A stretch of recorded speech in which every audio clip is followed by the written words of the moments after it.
Hi, it's me, MC of Healthy by George.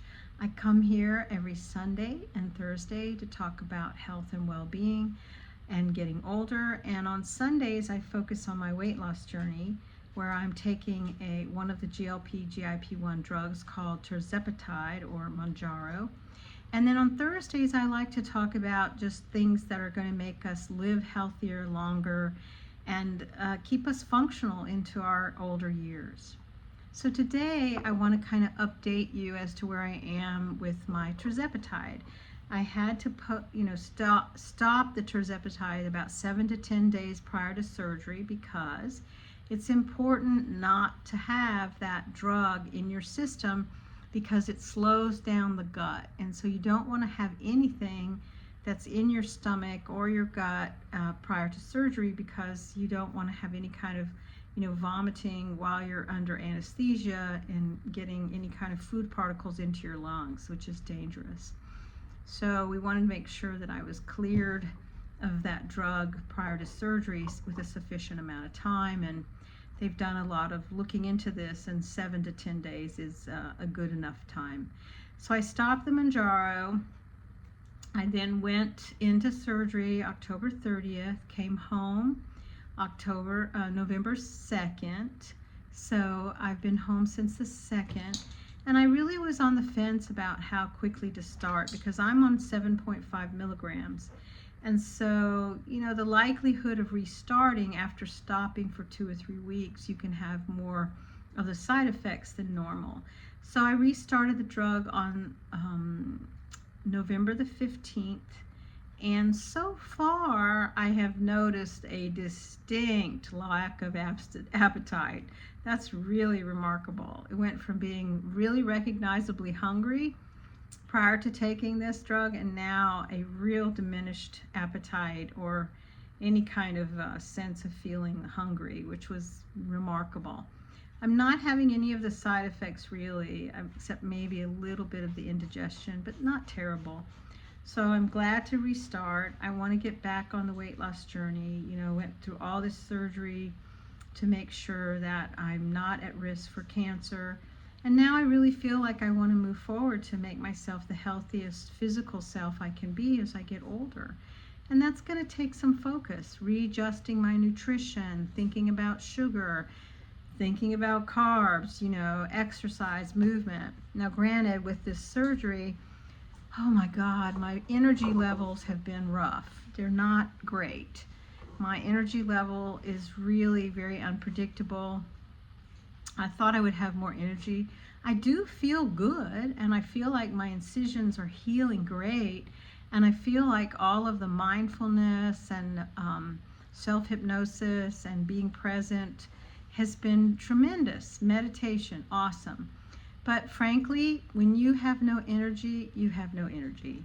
And I think a lot of it has to do with is the anesthesia.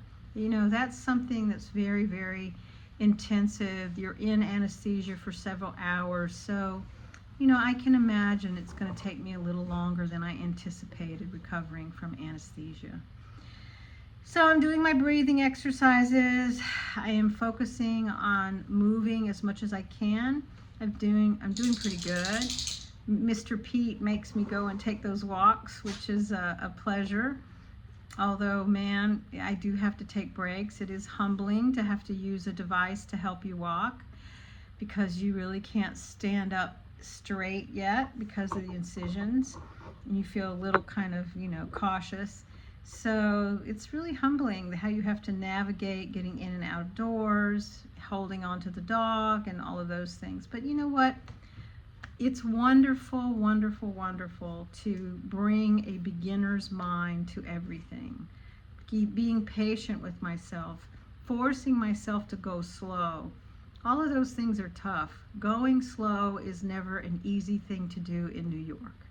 No one wants to go slow in New York.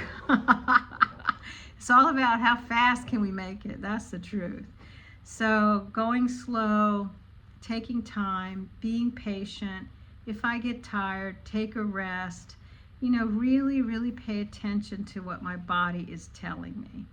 It's so easy to ignore what our bodies are telling us. Let's face it. And that's where I really have to do a better job in paying attention, asking myself, am I thirsty? Am I tired? What's going on? And what I find is that, yes, I'm tired, and that what used to be easy to do, which was take the dog for a walk, it gives me a little bit of tiredness and I need to recuperate. So this is a learning lesson. And getting back on the trial or trail of losing weight. I really, truly want my goal to be under 200 pounds by the end of the year. And it's very reachable. I'm very close, which I'm excited about, but I'm not there yet. And truthfully, I just want to keep going. I want to make myself the healthiest version of myself.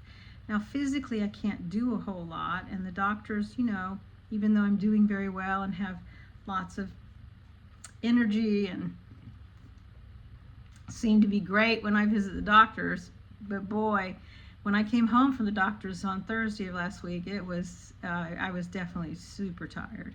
So, I'm embracing it all, going slow, being present to what my body's telling me, and I'm okay with it. Yes, I would like to go at a faster pace, normal pace, but that's not happening yet. And it's okay. Sometimes we just have to embrace that how our body is healing right now is the way it's healing, and it's okay. And we give attention to it, give presence. I'm focusing on eating a lot of healthy, nutritious meals, that are high in protein, low in sugar, low in carbs. But I'm always looking for that crunchy snack. That's always my problem. I love a crunchy snack. So I think the lesson is that, staying engaged. We have 44 more days left of this year. And staying engaged in what we desired for ourselves in the past year is so important. I could just throw in the towel and just say, yeah, hey, I'll start again in 2025. But you know what? That's not true to me and true to what I'm desiring for my life. I really, really want to keep going at the pace I'm at through to the end of the year and really assess where did I bring myself in the past year with regards to health, weight, and well-being. Yes, there's been some challenges. Yes, I've taken action. Yes, the weight loss has been not as fast as I'd like it to be, but that's okay. Slow sometimes is a good thing. So, if you're thinking of being on a weight loss journey, one of the key things is to be present to who you are in the moment and how your body is feeling and what it's telling you. I think it's been such an easy thing for me to ignore what my body is telling me. And right now, I'm paying the greatest amount of attention I can to my body. So be well, my friends. We have this one precious life. Let's live it intentionally. And check me out here every Sunday and Thursday. And think about subscribing. I'd love to see you here. And let's talk about what can keep us healthy as we get older. Bye-bye.